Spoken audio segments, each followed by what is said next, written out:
The marble corridors of the Hart Senate office building echoed with hushed whispers as diplomats and journalists gathered for what would become a historic confrontation. The afternoon sun streamed through towering windows, casting long shadows across the mahogany-paneled hearing room, where power brokers usually orchestrated their carefully scripted performances. Today felt different.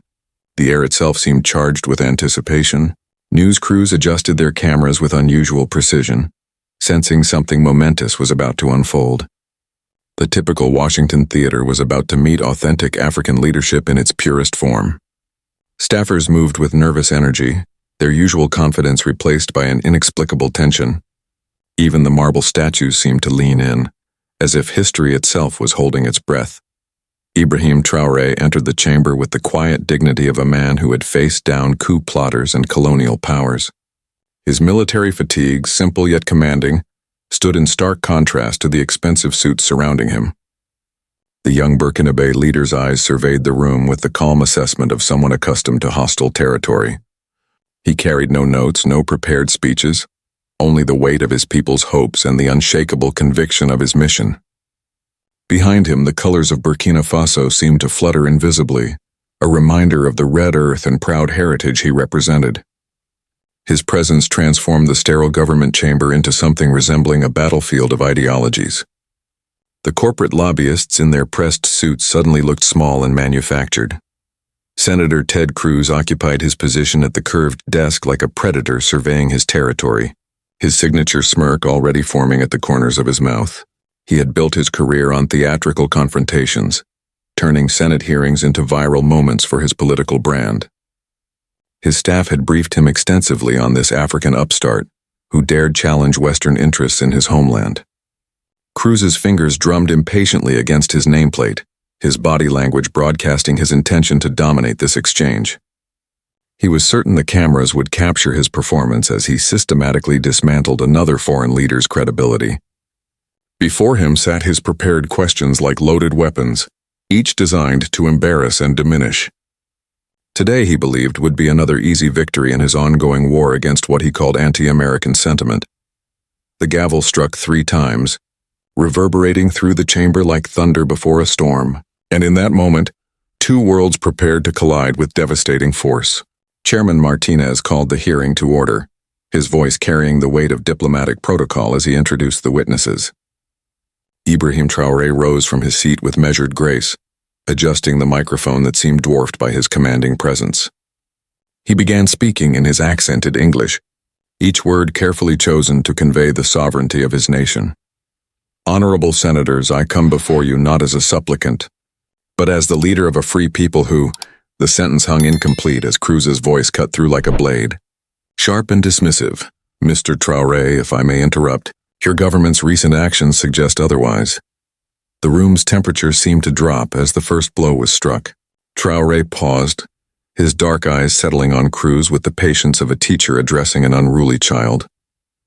The interruption had been calculated, designed to throw him off balance and establish Cruz's dominance from the start.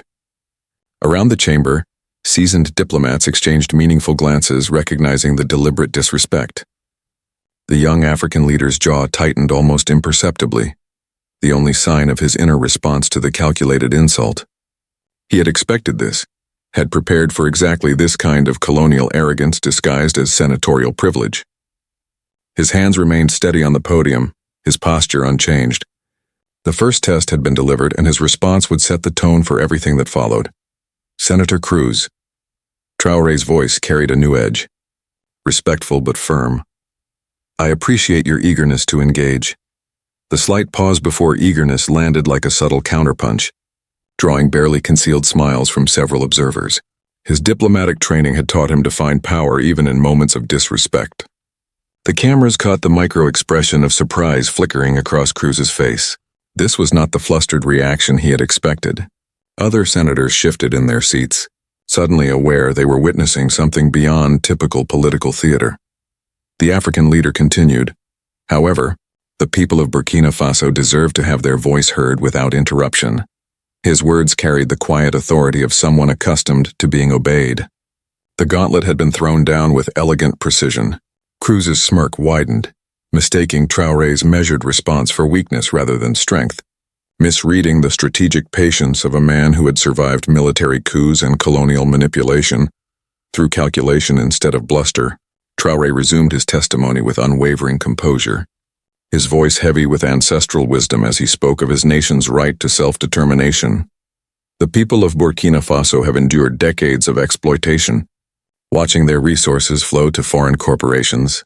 Again, Cruz's interruption sliced through the chamber like a machete through silk. That's quite enough victimization rhetoric. Mr. Traore, let's talk about your government's concerning ties to Russia. The words dripped with condescension, each syllable sharpened to belittle and provoke. International observers shifted uncomfortably, recognizing the colonial undertones in Cruz's approach. The pattern was becoming unmistakable. This was not debate, it was deliberate humiliation. Traore's aide, seated just behind him, clenched his fists beneath the table. But the Burkina leader revealed the steel beneath his diplomatic calm as he turned to face Cruz directly. His gaze was steady, the gaze of a man who had stared down warlords and foreign puppet masters without blinking. "Senator, your concern for my nation's sovereignty is touching," he said. The word touching landed with surgical precision.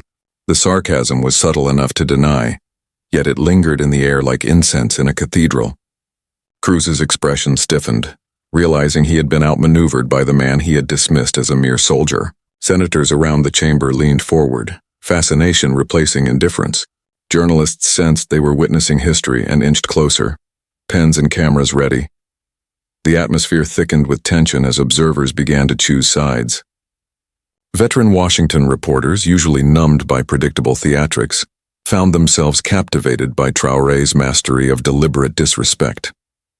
His calm was not submission, it was the controlled power of someone who had learned to convert anger into strategy.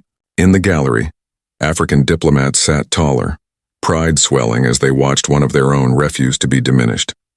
The corporate lobbyists, who had anticipated another easy humiliation, exchanged worried glances. Social media feeds exploded as clips of the exchange ricocheted across continents within minutes. The second interruption had revealed Cruz's strategy, but it had also exposed Traore's unshakable dignity. His faint smile suggested he was playing a much longer game than anyone in that room had anticipated. He pressed on, speaking of economic partnerships designed to serve African interests rather than extractive colonial models. His words carried the passion of a man who had lived his people's suffering under decades of exploitation. When we speak of true partnership, we mean agreements where Burkina Faso's gold benefits Burkinabe children, where our cotton. Cruz's third interruption came like clockwork, harsher than before. Mr. Traore, these partnerships you describe seem to conveniently align with anti-Western sentiment. The accusation hung in the chamber like smoke, heavy with implications of treachery and ingratitude. Senators began trading glances, their expressions shifting from idle interest to real concern. Even Cruz's usual allies could not ignore the pattern. A wave of discomfort rippled through the room as the interruptions revealed their true nature. Senator Williams of California leaned forward, disapproval etched into her face. Even Chairman Martinez, rigid guardian of protocol, cleared his throat pointedly. The International Press Corps typed furiously, aware they were recording a confrontation destined to echo far beyond these marble walls. In the gallery, African ambassadors sat forward, their diplomatic restraint barely concealing their indignation. The corporate representatives, who had first smiled at Cruz's aggressive tactics, now shifted uneasily in their seats. The optics were turning against him, and seasoned operatives could sense the narrative slipping from his grasp. This time Traore's response carried a different energy altogether, the controlled fury of a man pushed past the limits of diplomatic patience. "Senator Cruz, I notice you have great difficulty allowing others to complete their thoughts," he said, his voice dropping to little more than a whisper. The quiet intensity pulled the room into his orbit, forcing everyone to lean forward, waiting. "Perhaps this reveals more about your character than mine." The words landed with surgical precision, devastating in their simplicity.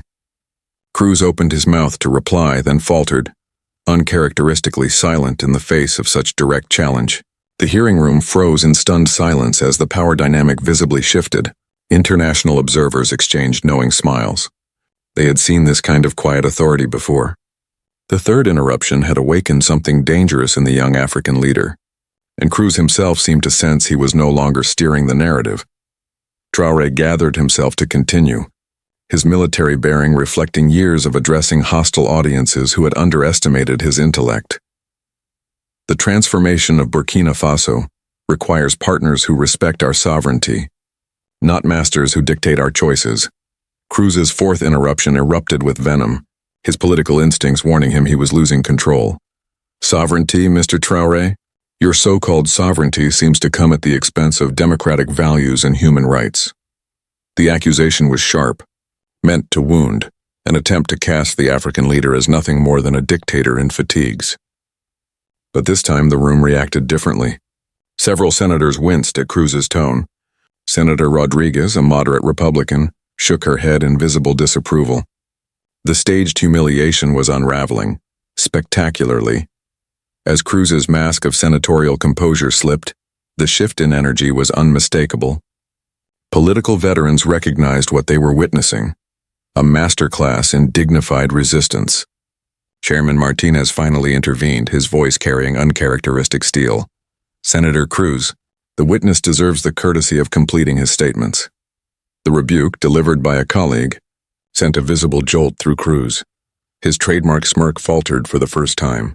Around the chamber, senators began to nod in agreement, their posture signaling distance from Cruz's increasingly abrasive tactics. Camera zoomed in as his face reddened. In the gallery, African diplomats exchanged knowing glances. They had seen arrogance unravel like this before. Even some of Cruz's own aides looked uneasy, realizing their boss was engineering a public relations disaster in real time. When Traore spoke again, his words carried the weight of a continent. He was no longer addressing Cruz alone but the entire chamber, and the millions watching beyond. Senator, your repeated interruptions speak volumes about your respect for African voices. The statement landed like a lightning strike, exposing the colonial undertones that could no longer be ignored. Social media erupted instantly. Within minutes, "Don't let him speak" was trending across continents. African leaders proudly shared the footage, at last seeing one of their own refuse to be silenced. The fourth interruption had transformed Traore from witness into prosecutor, while Cruz, visibly rattled, became the defendant. International observers leaned forward, sensing history in motion. Traore paused just long enough to let the silence sharpen. The room suspended between diplomacy and open confrontation. News networks across the globe cut to the live feed, recognizing they were broadcasting not just a hearing, but a turning point. Traore began to speak of Africa's right to shape its own destiny, his voice carrying the weight of a billion dreams. The era of Africa bowing to Western dictates is ending, and leaders like myself represent.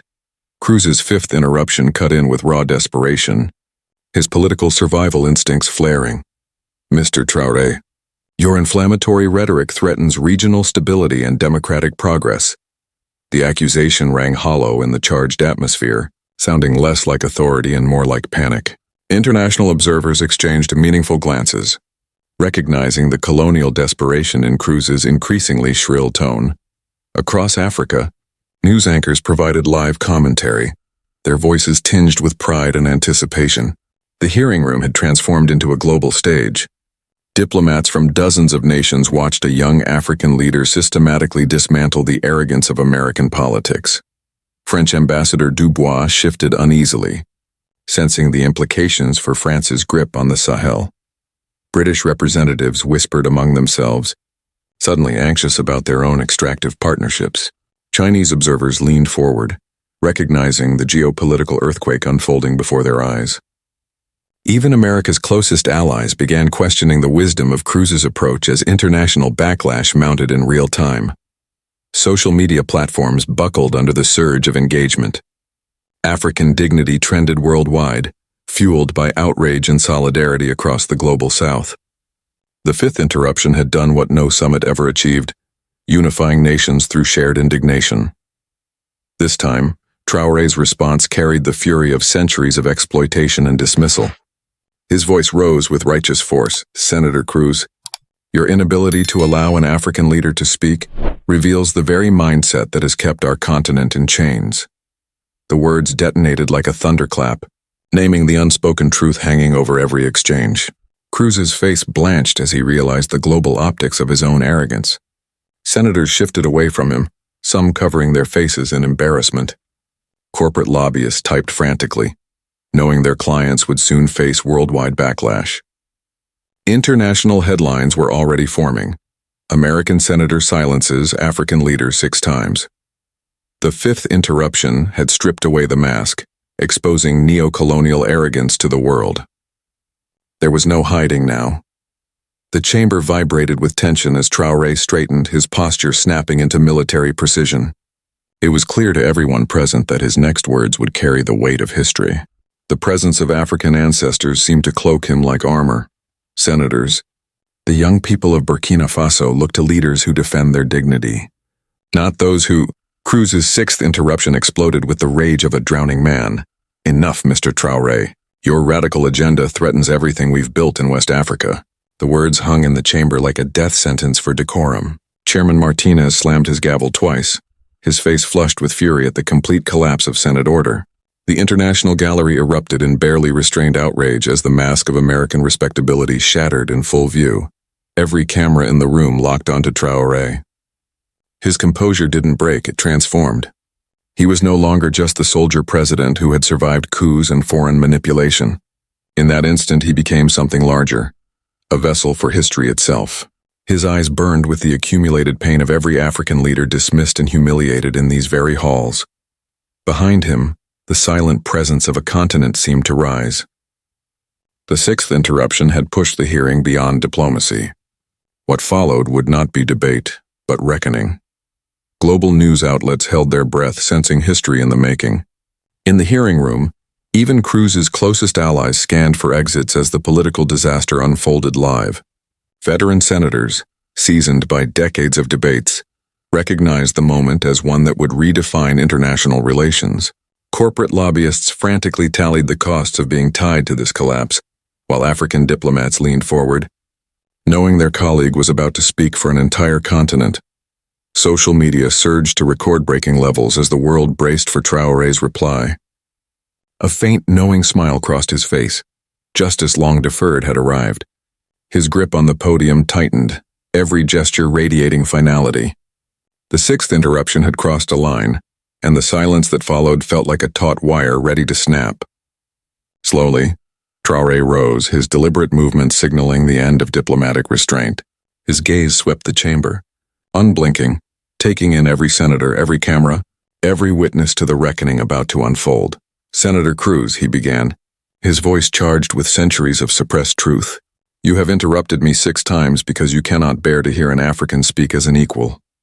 Each word landed like a hammer, shattering illusions of authority. The chamber froze, listening as he declared, "But I am not your colonial subject, and Africa is not your plantation." His voice rose with volcanic force, the air itself vibrating with the weight of revelation.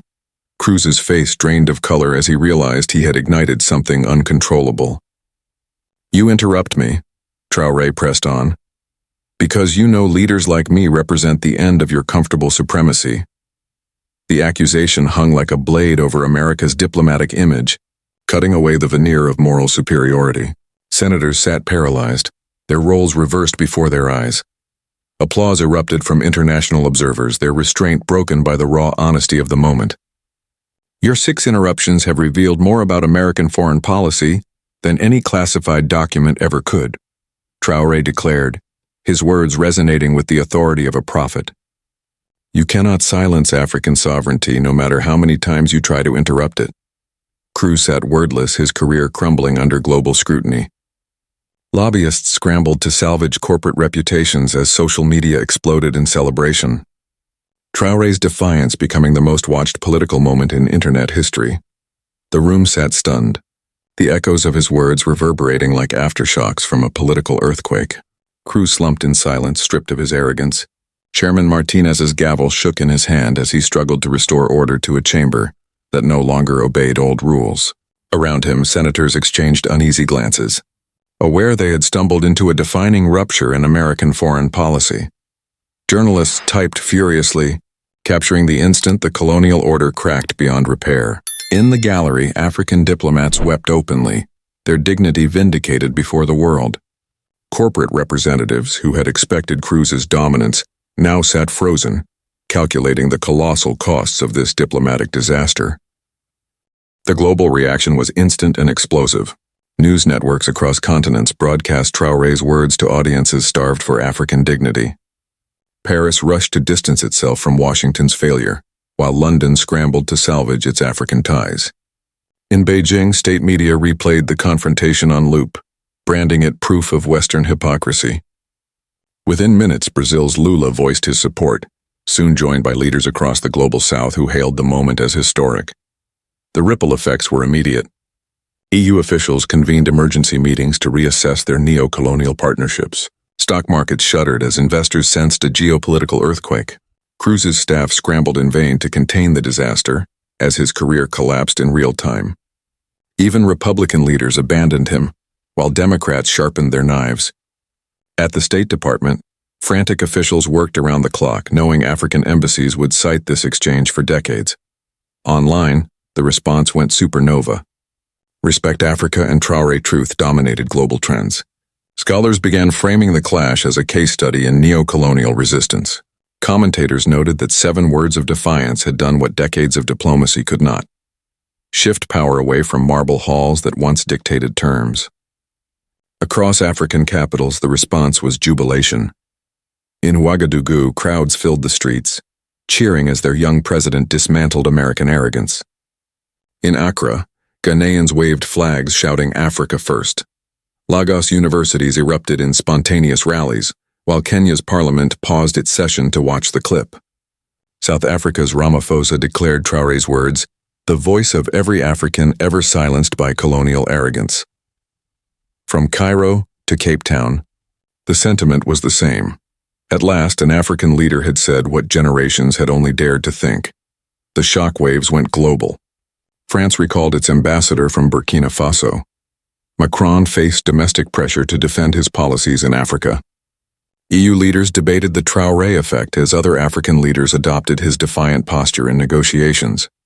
China's Xi Jinping praised Africa's emergence as an equal, while Russia framed the moment as proof of Western decline. Modi raised it at the BRICS summit. Even U.S. allies in Africa began quietly reviewing their security partnerships with Washington. Universities from Harvard to Oxford added the Cruz-Traoré confrontation to their curricula. LSE founded a research center on African sovereignty. Youth movements from Brazil to Bangladesh adopted "You cannot silence us" as their rallying cry. UNESCO declared the transcript a World Heritage document. Artists, musicians, and writers immortalized the exchange, celebrating resistance through dignity. What began as a senator's arrogance became a turning point in world history. Traoré's 7th response didn't just shut down a room. It awakened a continent and redrew the map of power.